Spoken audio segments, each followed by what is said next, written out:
Hello everyone, my name is Michael and this is my chapter 4 journal video response. So here we go.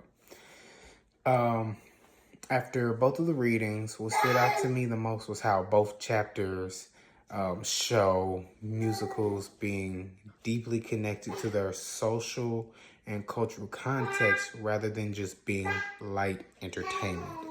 So from our musical ourselves, one of the big takeaways was how patriotism and national identity were built into musicals during World War I. So in the textbooks, it talks about writers like George Cohan. He used music to unite audiences, celebrate America, and give people a sense of pride during uncertain times. However, on the flip side of this, there was this xenophobia. And so at the time, many musicals reflected anxieties about immigrants, or as the textbooks calls them, outsiders.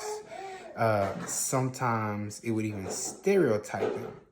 But what I found interesting was how Jones would argue that even musicals, which were meant to be escapist, still ended up being political.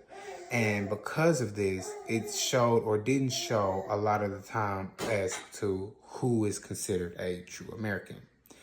Chapter 4 of Showtime, it connects with this, especially in how American musical comedy started to distinguish itself from its British roots.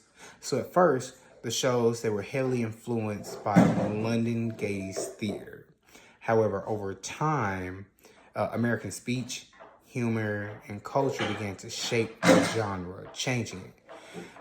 George Cohan, he again becomes the central figure here because of his humor. He was direct, his vernacular was direct,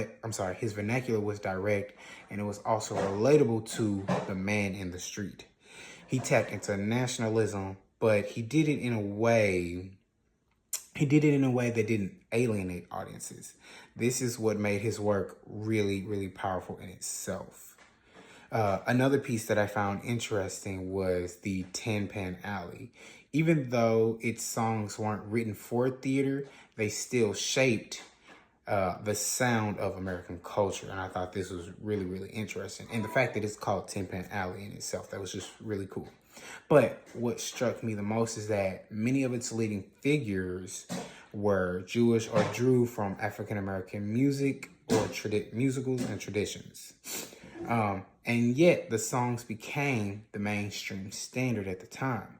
So we see this overlap of minority creativity with mass American identity, showing how complex the cultural roots of Broadway actually are.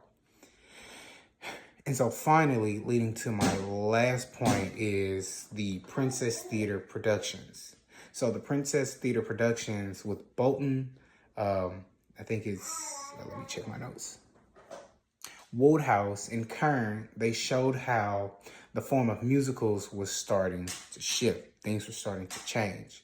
So instead of just throwing in popular songs, these writers, they made sure that the music served the story. It had to have a purpose. It had to have a reason.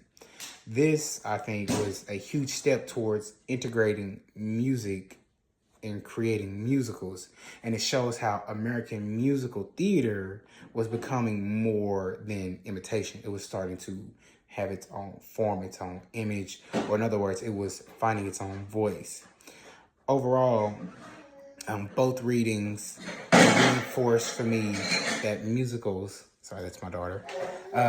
Both readings reinforced for me that musicals are cultural documents that reflect society's values, the struggles, and contradictions, whether through patriotism and pride, anxieties about immigration, or the blending of different cultural influences.